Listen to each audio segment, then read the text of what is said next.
On January 22, 1912, Henry Morrison Flagler fulfilled a dream he'd been pursuing for decades. He rode his own iron into Key West. Flagler was 82 years old and almost blind, but he had made it. Henry Flagler was used to the world taking notice of his accomplishments, but even he was overcome by the greeting he received when his private rail car pulled into the station at Key West that morning. There were businessmen and politicians from across the state, foreign dignitaries from throughout the Caribbean and Latin America, and more than 10,000 people from the island, all on hand to cheer Flagler and his first train from the mainland. The old man was truly touched. In speeches and at celebrations that lasted a week, he was praised to the skies. He alone had done what no one else had been able to do. He'd taken on America's last frontier and pushed it back as far as you could go.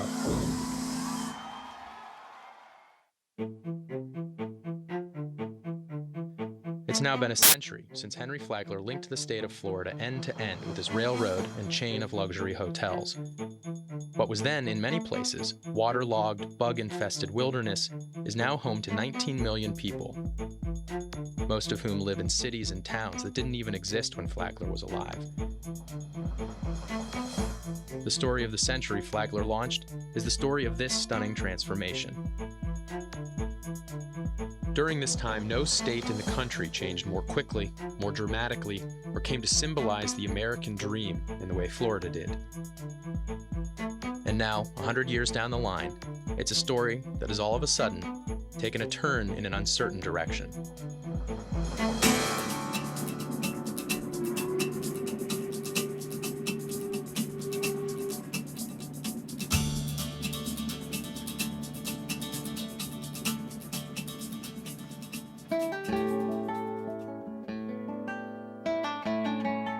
On his first trip to Florida in the late 1870s, Henry Flagler traveled to Jacksonville with his wife Mary, whose doctor had sent her south for the winter to treat her ailing lungs. Flagler was one of the richest men in America at the time. He was a principal of Standard Oil, which he'd built working side by side with John D. Rockefeller. Even for one of the country's wealthiest families, Florida was difficult to get to in the years after the Civil War. It was a 90-hour trip from Flagler's home in New York City to Jacksonville.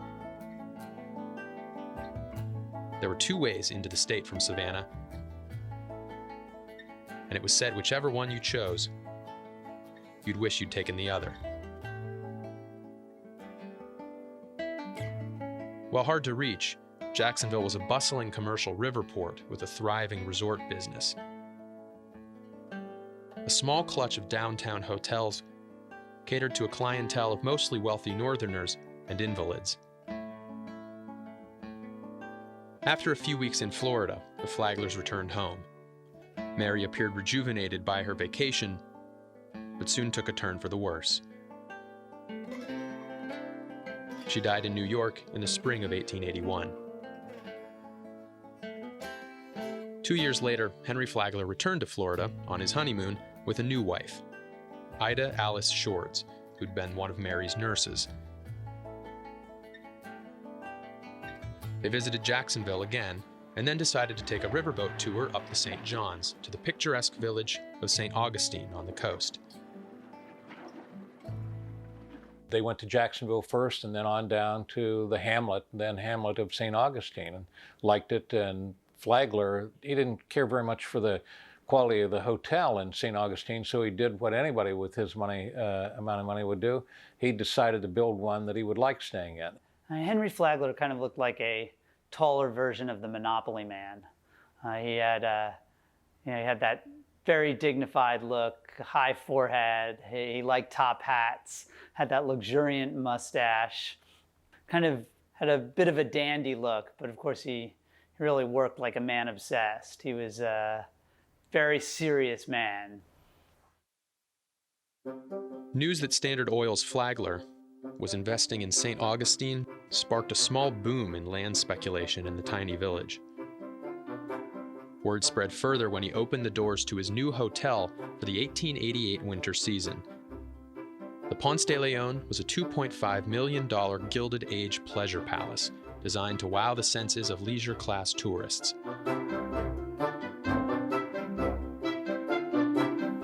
Now, Henry Flagler had a hotel he liked staying in. Soon, Flagler was traveling between New York and Florida regularly, overseeing construction projects at hotels number 2 and 3. He transformed St. Augustine into a must-stop on the circuit of watering holes for the wealthy. I know of no place, public or private, where the power of wealth so impresses itself upon the mind as at this group of Florida hotels. Harper's Magazine. The contrast between Flagler's St. Augustine and the rest of Florida at the time couldn't have been more stark. Beyond the garden walls of Flagler's landscapes of leisure, the state was still a struggling backwater. At the dawn of the 1880s, Florida might best be described as a frontier state. Population of about 269,000 people, most of them living in the area that used to be called Middle Florida, between the Apalachicola and the Suwannee rivers. Much of Central Florida and Southern Florida were virtually frontier by any standard. In fact, of all the states east of the Mississippi, Florida was the only one that would still be legally classified as a frontier. So this was a pretty remote, inaccessible, and I think you could also say insignificant state. Before Flagler, Florida was virtually empty, and the southern half of Florida really was empty.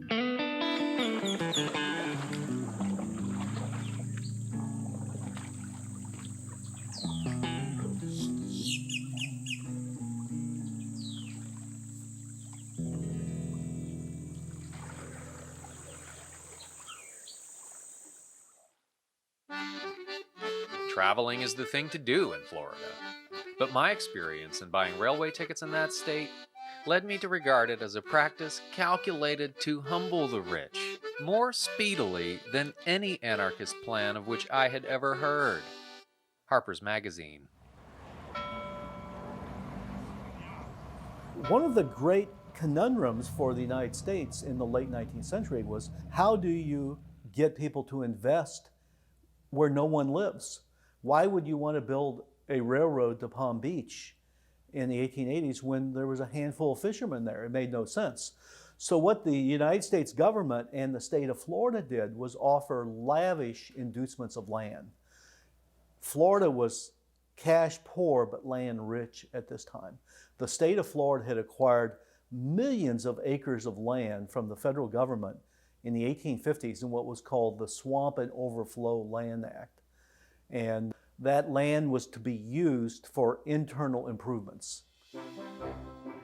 Once Henry Flagler had transformed himself from Florida visitor to Florida investor, he became very interested in internal improvements. First, he started buying and improving railways to make it easier for his guests to visit his hotels.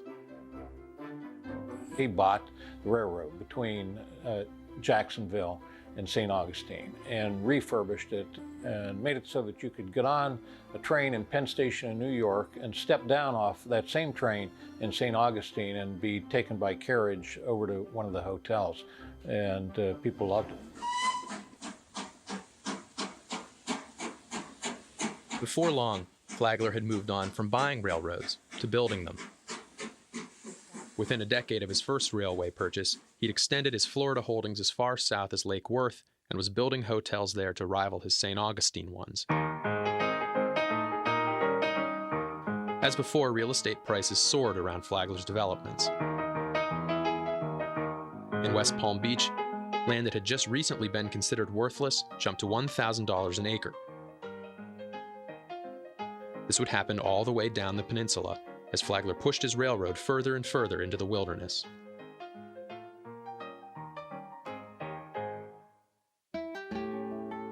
Views differ as to what prompted Flagler to begin building on the Florida frontier. In some respects, he was simply following the lead of earlier railroad barons who'd developed the grand resorts of the American West. Flagler may have been lured south by all that free land dangled in front of him by the state and others who wanted a railroad down the peninsula. Or he may have been working out a grand vision in which his hotels, railroads, and steamships would service an empire that included Florida, Cuba, and the Bahamas. A St. Augustine friend of Flagler's, Dr. Andrew Anderson, said the whole scheme started out as a hobby. Flagler himself told a reporter when he was building the Ponce de Leon that for the last 14 or 15 years, I have devoted my time exclusively to business, and now I am pleasing myself.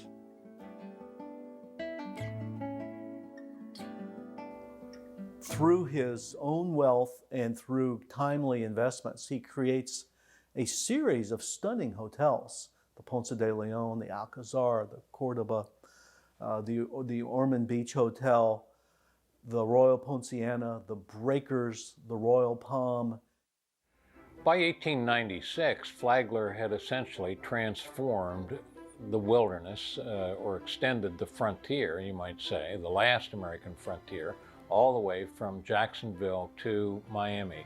366 miles now stitched by rail. 366 miles that you couldn't have traveled before he built this railroad. Once Flagler reached Miami, he paused. Domestic troubles claimed his attention. His wife, Ida Alice, was showing clear signs of mental illness. She was spending an inordinate amount of time with her Ouija board and claimed to be carrying on an affair with the Tsar of Russia. Flagler changed his legal residence to Florida and put his considerable resources behind convincing the state legislature to pass a bill declaring incurable insanity legal grounds for a divorce. Soon after his divorce was granted, Flagler, now 71 years old, married the 34-year-old North Carolina belle, Mary Lily Keenan. His new wife wanted a marble home, so he built her one in Palm Beach. They named it Whitehall. For Flagler, South Florida wasn't all about money. He splurged on luxuries that he never would have imagined at Standard Oil. He was really trying to build a legacy, and it wasn't all about the dollar. But he was still Henry Flagler. He considered South Florida my domain. And he would talk about it that way, whether he was talking to, some worker on the railroad or the President of the United States. He was still involved in every detail. He knew who was making the stained glass windows, what kind of grass was being planted. He knew every detail. And he insisted on complete control. But the difference was that in Florida, it was more out of a sense of kind of noblesse oblige. He really took an interest. He had this sort of paternal interest in these settlers who had followed his dream to Florida. He really wanted them to succeed.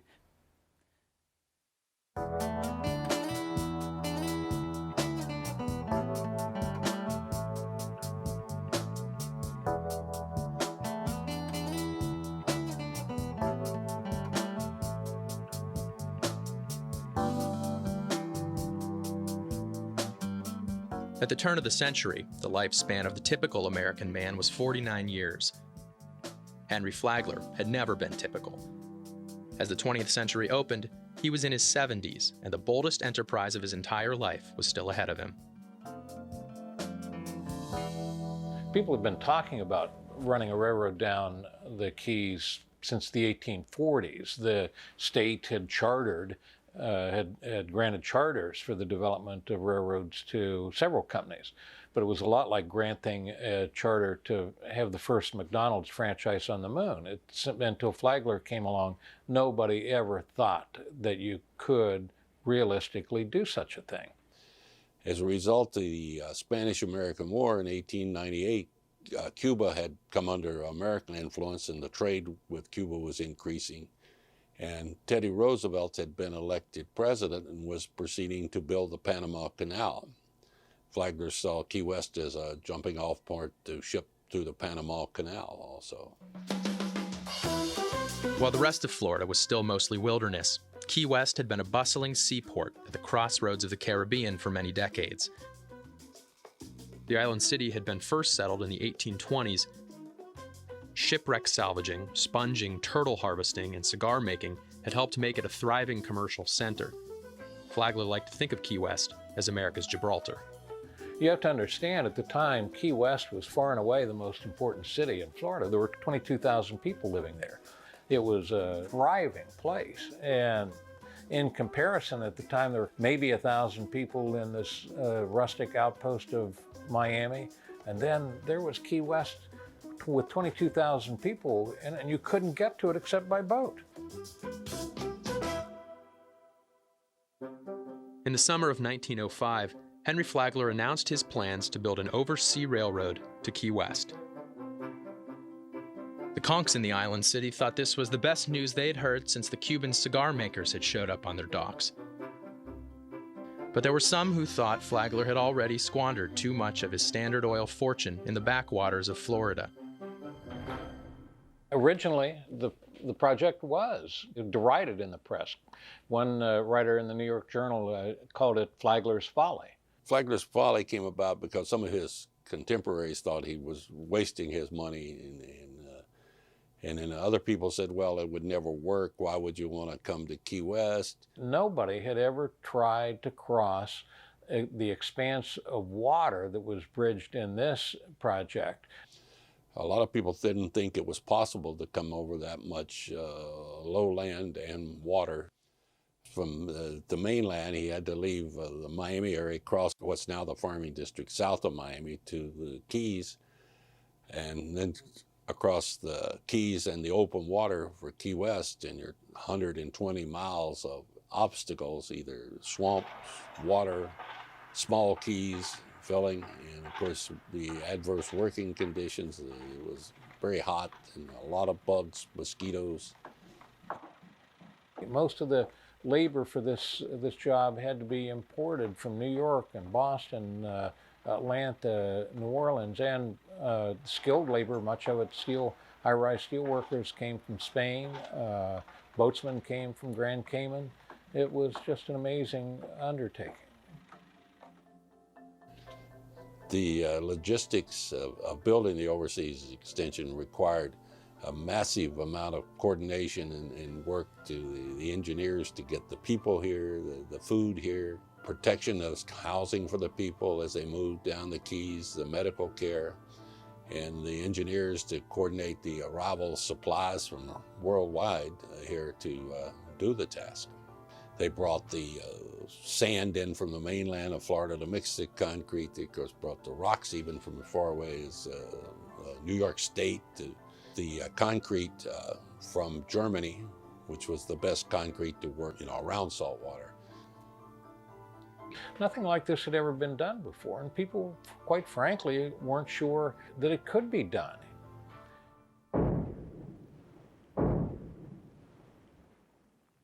Once underway, one thing became immediately apparent. Flagler's prediction that his crews could complete the job in 3 years was a bit unrealistic. It was an enormous, enormous task. I often like to think of the 7-mile bridge as that ultimate challenge. And they start across the water, and in the morning when the crews go out, they look across the water. You can't even see the opposite shore. So it must have seemed to them like they were building into the ocean and wondered if they'd actually ever come to land on the other side. 5 years into the project, Flagler turned 80, and still he hadn't reached Key West.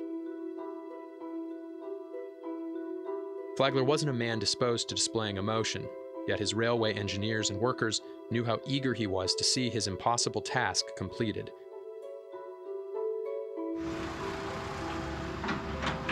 They worked furiously as Flagler grew more frail.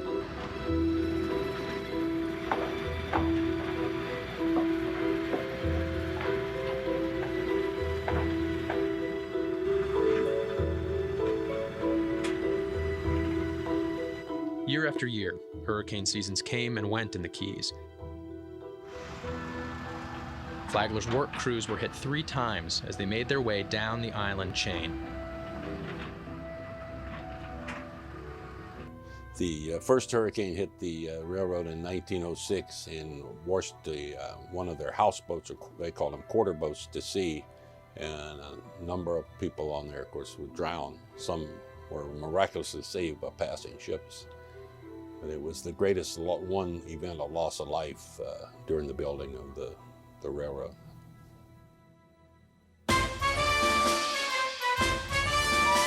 Finally, in the winter of 1912, the tracks were laid all the way across the Keys. And on a sunny morning that January, Flagler rode in his private rail car to the docks of his railport in Key West. There were so many people here that day to welcome Henry Flagler's train, and that included most of the people on the island who had never seen a train in their lives, and they were all gathered just to see what it would look like. And the gentlemen in their straw hats and the women in their beautiful flowered bonnets, and you can see that everyone has put on their Sunday best to be there. And everyone's crowding in, everyone's wanting to see, and there's Henry Flagler's personal car, and the mass of faces around them is just incredible. Half the population, more than 10,000 people, turned out to greet the train, to cheer Flagler. He was serenaded by a children's choir. He was in failing health at the time, nearly blind. He told Joe Parrott, his manager of the Flagler system, that he could hear the children, but he could not see them. And he also told Parrott, as he was being led away from the reviewing stand, that now I can die fulfilled. My dream has been realized.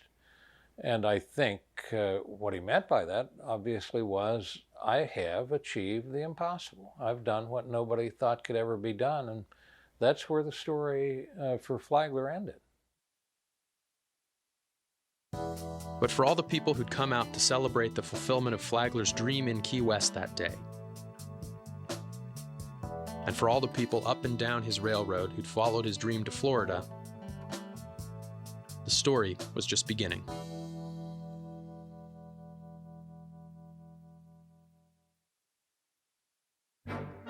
Henry Flagler died in 1913. By that time, he had completely changed the face of the east coast of Florida. He brought the hotels, and he brought the railroads, he brought people, he brought the wealthy vacationers, he brought the workers. What Henry Flagler did was essentially build a state, create a state where none had existed before, an economically viable enterprise, that is. Well, Flagler had the vision. He came down to this place that the Spaniards had considered a wasteland, and the American soldiers who fought during the Seminole Wars had considered a wasteland. And Flagler really broke through. Where others saw a swamp, he saw paradise. He saw America's winter garden.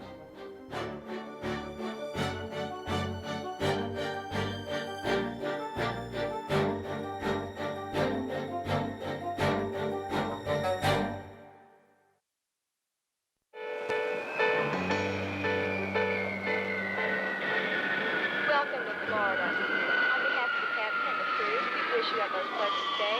The temperature is a beautiful 80 degrees, and have a nice day. In 1962, a half-century from when Henry Flagler had knitted the state together with his railroad, Miami celebrated a major milestone. 1 million people now called the city home. Miami hits 1 million. Another in the series of FYI programs. Pioneering newsman Ralph Rennick at Florida's first television station, WTVJ, produced a series of reports examining the many challenges now facing Floridians as the state grew at an astounding rate of speed. Not too many years ago, you may recall, it was humorously expressed that you could shoot off a cannon on Flagler Street in the summer months and not hit anybody. Well, those days are gone forever. We have mushroomed practically overnight into this complex urban area. Rennick was a University of Miami graduate who knew his Florida history. He could easily trace back the boom he was living through in the 1960s to the person who'd started it all. In April 1896, the tracks were completed. 300 people turned out to witness the first steam engine into town, connecting Miami with the rest of the nation. Across from the Brickell Trading Post, groundbreaking was held for the Flagler Royal Palm Hotel, the site now the location of the DuPont Plaza Hotel. 100 Negro laborers began to uproot the hammock land. Workers uncovered the historic Indian Mound, where Tequesta Indians had buried their dead. 50 or 60 skulls were uncovered, tossed into barrels, some later given away as souvenirs. On January 16, 1897, the Royal Palm opened its doors. Everyone who had the money and the right clothes attended the opening dinner. And this was Miami's first bona fide tourist season. Rennick charted the city's growth westward into the Everglades from its original center near Flagler's Hotel on the bay. 1960, and it's difficult to see the map for the dots. Almost no section of Dade is now considered far out. Housing development and shopping centers, now considered fairly common, have reduced the necessity for living close in. The flood of returning veterans who'd trained in Florida during World War II formed the heart of the economic engine now propelling the state forward.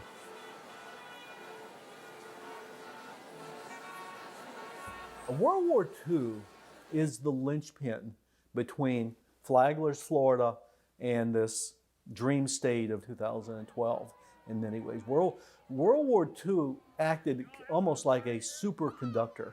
It sped everything up. Before World War II, Florida was still basically a backwater. It had the smallest population in the Southeast. It was 27th in the country, had less than 2 million residents. By 1965, it had 6 million residents. It was the #1 state in the Southeast, #9 in the country, and it was really the kind of quintessential boom state. Flagler would have been pleased. I mean, Flagler had kind of allowed this to take place with these towns and the platting and plotting of these towns. But now there are new towns. In the 1960s, you had more lots platted in Florida than in the rest of the country combined. All of America boomed after World War II, but Florida just exploded. Rennick's reporting reflected the positive attitude about the growth during the early boom years. In terms of age, Miami in 1962 can be termed a sophomore when compared with older cities of a million. But this area, 15th largest metropolitan sector in the nation, is well directing its youthful enthusiasm. Base will expand as space The once remote southern exploration peninsula was continues. not only becoming more accessible, but more desirable, thanks in part to post-war technology advancements. There was DDT for the mosquitoes and air conditioning for the suffocating heat in the summer.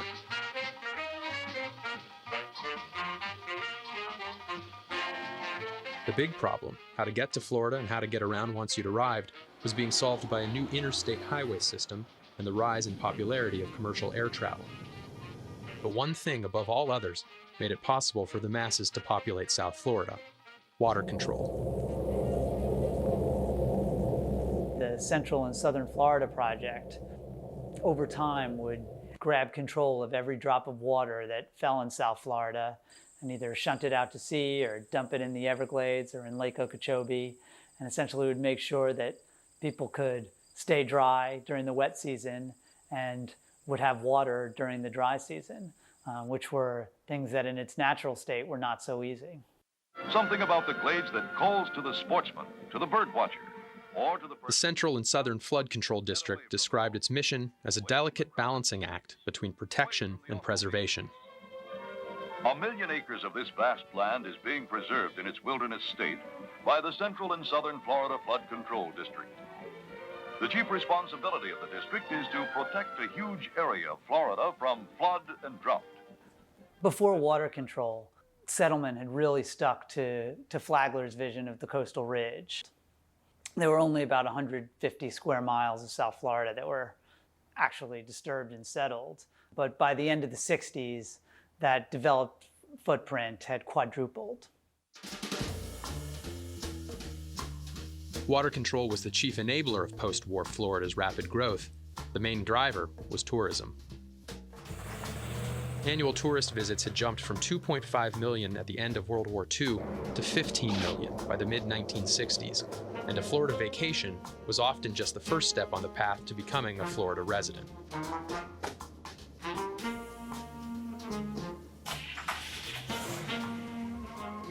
Many who vacation in Florida return to live. Each week, more than 1,000 families move into the Sunshine State. Florida is the only major state to more than double its population in the last 15 years. No longer just a land of palms. It's a land of people. As strange as some aspects of life in the 1960s might have been to Henry Flagler, a booming city of 1 million people like Miami would probably have felt familiar to him. He'd lived in New York in the 1880s when that city hit 1 million people. But Flagler's early development of Florida had also paved the way for something unexpected. Recently, a new era has begun. Great earth movers are changing the face of Marco, changing the pace, moving to a new concept of the future. The making of this beautiful subtropic island into the most amazing project ever imagined. Retaining all the charm of a South Sea Island paradise with the added enchantment of a luxurious resort design. This is the Marco Island headquarters of Florida's famous Mackle brothers, whose daring and imagination is creating a new future for Marco Island. To most Floridians, the name the Mackle brothers probably won't mean much, but arguably they're among the most significant shapers of the Florida dream. What they did, they kind of a blueprint, which goes back to the 1920s and even Flagler's. You buy a huge amount of property very cheap and you endlessly subdivide it. And that's what they did. They sold lots and they built houses. They got into a lot of environmental disputes with the EPA, but they built an empire. Do you expect this to be mostly residential or tourist? No, I would say that it'll be residential, but we will have a lot of second home owners here, and probably the higher brackets that'll make this their second home, which is a big thing coming in this country now, we feel. But it'll be primarily resort and permanent residents, like you said, like Miami Beach. What were some of the problems that you've run into while trying to construct this area? Well, of course, the first problem we ran into before we'd even go into it was drinking water, and that most people don't think of that. But we finally have gone 9 miles away, the other side of the Tamiami Trail, and we have a wonderful supply of water. We brought it the whole 9 miles here to the island so that we'll always have a city water here. That's one of the biggest problems we had to face us. The rest of it, of course, is development and construction, and that's what we like to think we do best. The Mackle brothers eventually merged with General Development Corporation and then spun off into the Deltona Corporation. But a list of the Mackle Brothers Inc. projects is a what's what, who's who in Florida. Key Biscayne, Pompano Highlands, Marco Island, Port Charlotte, Spring Hill, Port Malabar. It's simply mind-boggling of the impact these three brothers had upon the Florida dream and Florida construction.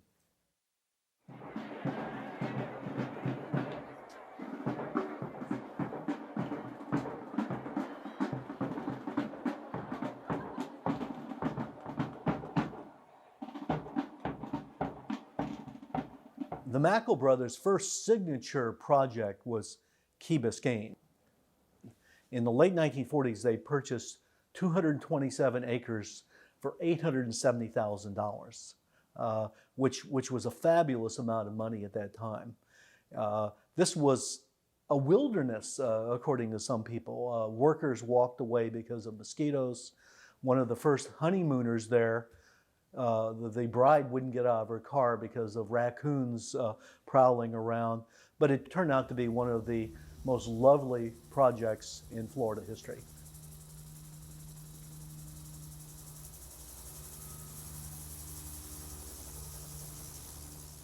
The Mackle brothers were not beating back a frontier as Flagler had done the previous century.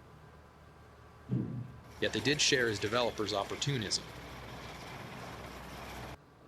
Flagler had taken advantage of a state with no people in it The Mackle brothers were taking advantage of a state where everybody wanted to be.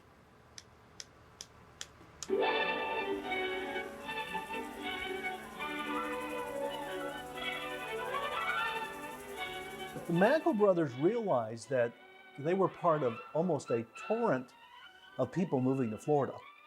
Frank Mackle Jr. confessed, the stars are in alignment.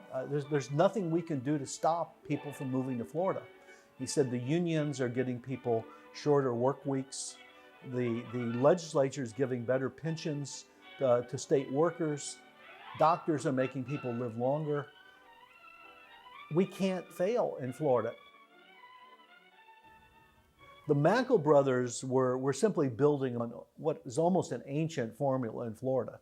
But the key is mass advertising. You have to put millions of Sunday supplements. You have to bring tourists from Miami on airplane and helicopter rides to your property. You have to sell, sell, sell. The Mackle brothers and other developers jumped into the big business of selling the Sunshine State. They took Flagler's landscape of leisure and tailored it to a more middle-class crowd. One of the great American traits is aspiration, desire, dream. And this Florida dream that emerges, it's all about land. These are just three of the families who found what they wanted at Port St. Lucie, Florida. Actually, they found more than they expected. They gained a big plus in the company behind Port St. Lucie, General Development Corporation. This is a unique company. They concentrate on building fine Florida communities. They use their resources to build for the future, your future, and this benefits every property owner. No matter what you're looking for in Florida, you'll find it right here at Port St. Lucie. It's a great place to live now, a wonderful place to vacation, and it shows every promise of vigorous growth, which means it has outstanding investment potential. Well, have we proved our point? There is a general development home for every home buyer. Little home, big home, waterfront home, golf course home, leisure villa, condominium apartment home, duplex home, or mobile home. And there's one that will fit your budget. There are over 24,000 happy residents to prove that General Development builds homes and communities that will last. Community development was all the rage in Florida in the 1960s. But what those communities added up to was a way of living no one in the country had ever seen before. Outdoor living are the magic words in Florida, which of course means that one lives outdoors as much as in because of the delightful subtropical climate which prevails the year long. Picture windows look out to sea or across the sparkling finger canals. Terraces and patios are equipped for sunbathing. Backyard barbecues a neighborhood gathering spot. But no matter what the price of the home, the same wonderful Florida way of life is available to everyone.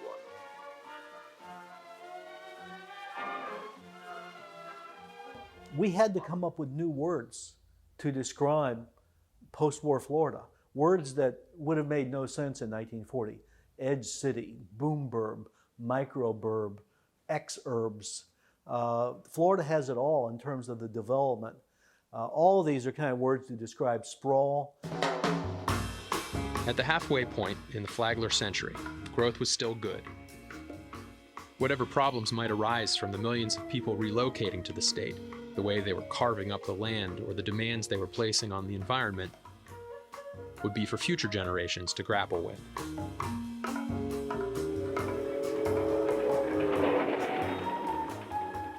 At the epicenter of the boom, newsman Ralph Rennick ended his City of a Million Faces report with a plea to the transplants now swelling the state's ranks to put down deep roots in Florida. The future for the million people of Miami looks bright, but there will have to be some sacrifices made.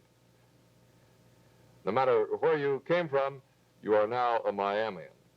What happens in your neighborhoods here and your city is the important thing. Become a part of what happens. Make your voice known. This City of a Million Faces then can meet the challenge which lies ahead.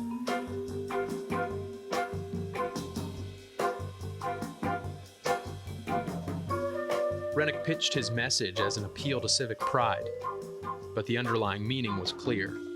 This landscape of leisure all these millions of people had been lured to was going to take an awful lot of work to maintain.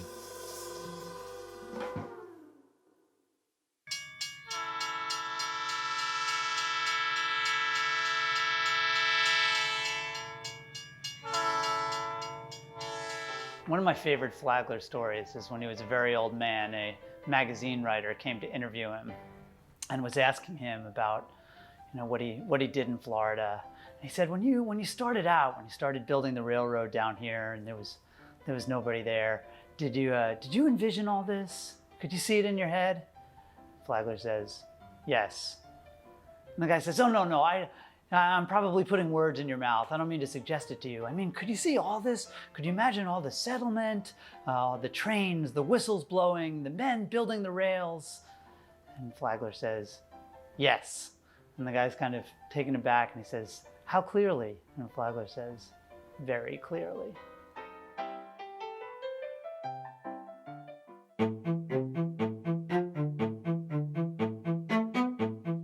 No matter how clearly Henry Flagler may have been able to envision the fulfillment of his own dream, it's doubtful he could have seen 100 years into the future to how enthusiastically that dream would be embraced by so many others.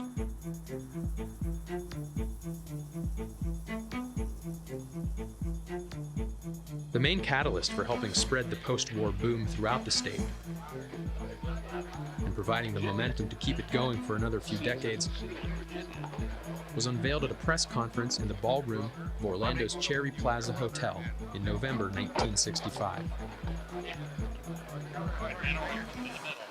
Walt Disney, who will bring a new world of entertainment, pleasure, and economic development to the state of Florida. Walt Disney.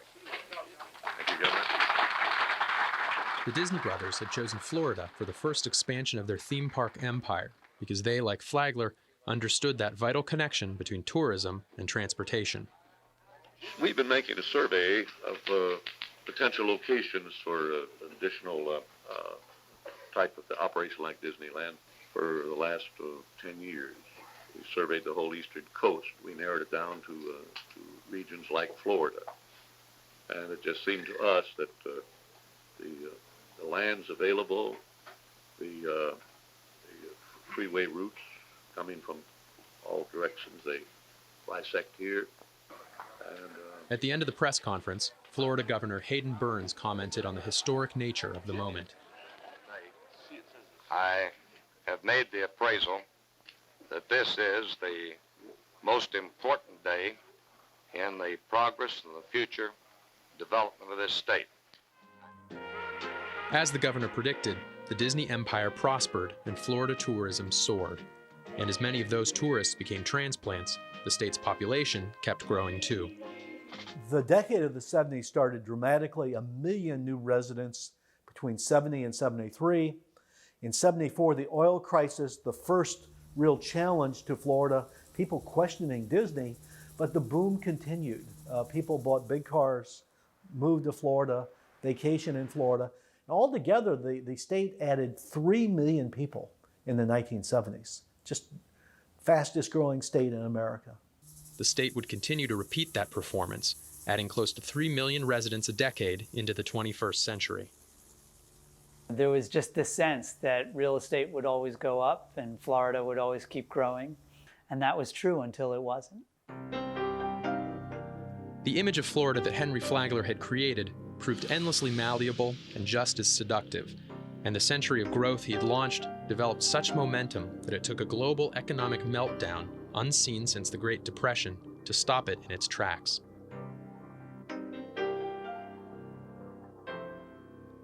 Well, there were a couple things that started happening that we heard would never happen. One, you started to see home prices each month go down a little bit. And we would write really panicked headlines when the median sales price from the realtor's report would be down 3%. And we would quote people saying, this probably isn't the bottom. There's more to go. Well, of course, there was 50% more to go. But at the time, it was alarming. And the other alarming news was in 2008, word came that Florida's population which was guaranteed to grow forever according to the real estate boosters, was actually dropping. The abrupt reversal of this century-long trend got people's attention as its impact tore through the state economy. The center of the post-war boom became a center of the nation's housing collapse.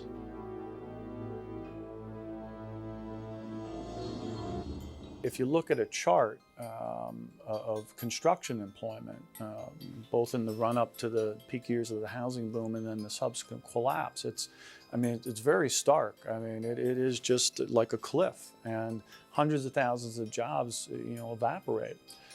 Those jobs are not coming back. A lot of that employment was predicated on a false economy. We really didn't need that many resources allocated to the housing sector. That sector will continue to lose jobs, and it'll be decades before we ever get back to pre-recession levels of employment in construction. The whole real estate formula suddenly was turned on its head. For people to move to Florida, they had to sell their homes elsewhere. Real estate is all about confidence. The confidence that that home, that condo you bought overlooking Key Biscayne for $3 million will sell for $5 million in 10 years. You can grow an economy in a lot of ways. One way certainly is by having a growing population. More people means more economic activity. It's really economic development for dummies. When you've got a state where you've got a nice, strong influx of population, your state's economy is going to grow. It doesn't take special policy. It doesn't take special insight. It's going to grow.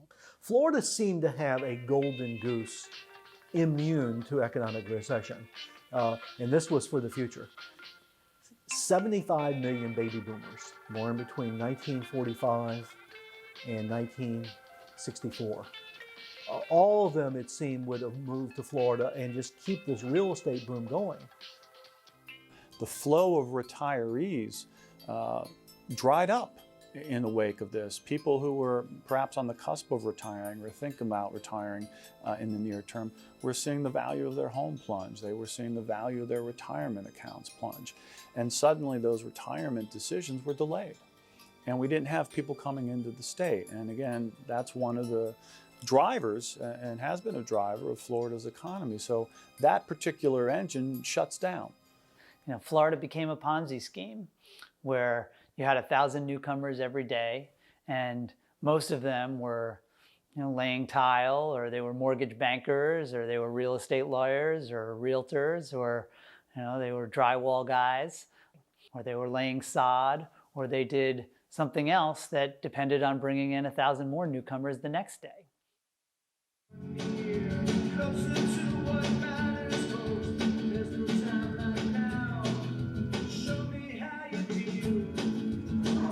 Florida, viva! The tourism industry continued to do all it could to keep the Florida economy afloat. But in the wake of the bust, the housing industry couldn't keep up its side of the historic bargain that had driven the economy for so long. The boom Henry Flagler launched a century ago was over. In the summer of 2011, a University of Florida study found that the state's population growth had slowed to its lowest rate in 60 years. Demographers say Florida will still grow, but the rate of growth will decline steadily through 2040. Yet old habits die hard. In an attempt that same summer to aid the struggling housing sector, Governor Rick Scott helped push a bill through the Florida Congress that disbanded the state's chief planning organization and swept aside decades of growth management legislation.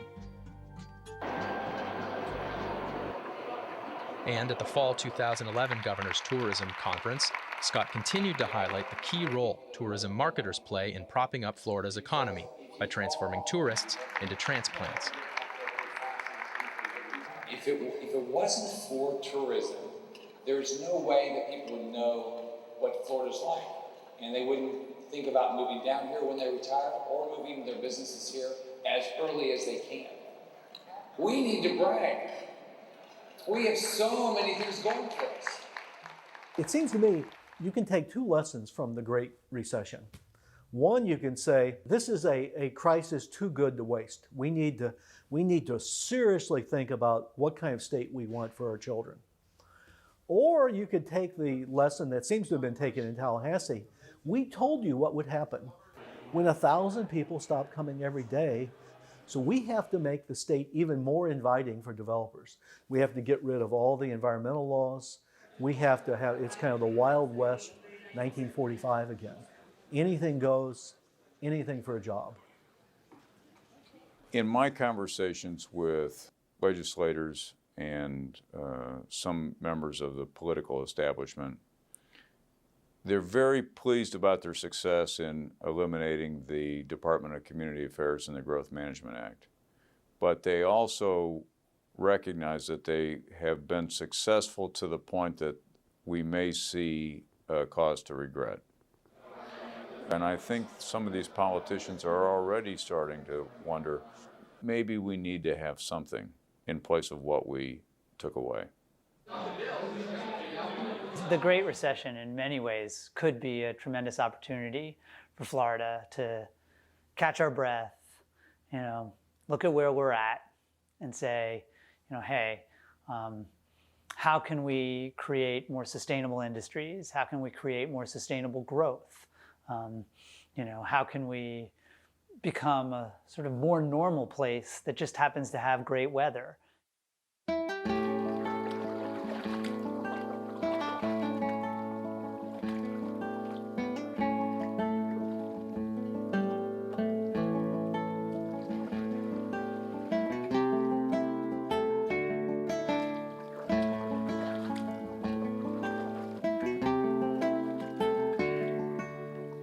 I think the inspiration that one could draw from Flagler's experience, first of all, and maybe foremost, would be a recognition of the beauty of the state. He wouldn't build his railroad and those spectacular hotels if it wasn't a beautiful place to come. People would come here because they wanted to come here. There was a sense of place and a sense of magic in Florida, and I think he was selling that, and I think that is still very much the truth.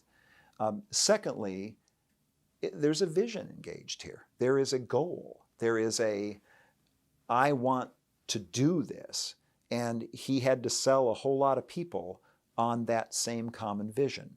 And I would suggest that we need to spend a lot of time on thinking what we want to be and the trade-offs it's going to take to get there. And that requires not a small group of people pondering this, and this is maybe where we would differ from Henry Flagler, where I'm sure his vision was pretty much how he set it out. In a modern age, I think we have to talk and work with a lot of Floridians to determine where we need to go, where we can build, how we can build the kind of state that we want to build. One of the things that Flagler liked to joke about toward the end of his life was that, yes, I would have been a rich man if it hadn't been for Florida. And I think he was proud of that. I think that joke was, yes, a joke, but it was also something of a badge of honor for him. He once told a reporter while he was involved in the building of the railroad from Miami to Key West that he did want to build something that would last for all time.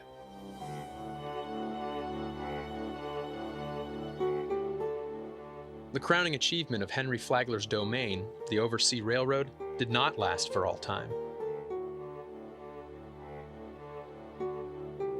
Less than a quarter century from when Flagler rode his own iron to Key West, a major hurricane struck the Middle Keys.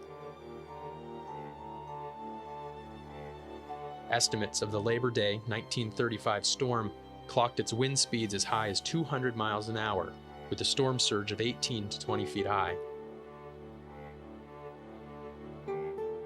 Hundreds were killed. Flagler's tracks destroyed. Eventually, the railroad right-of-way was sold to the state and turned into a roadbed for a highway.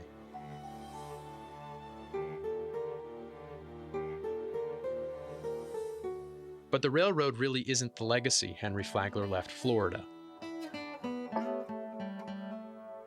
And it isn't the chain of luxury hotels he built down the peninsula.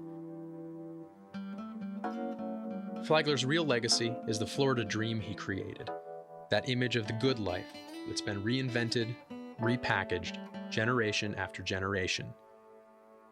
The dream that lured millions and transformed a wilderness into a modern state. To learn more about A Century in the Sun, Henry Flagler and the Making of Modern Florida, visit www.wlrnflagler.org.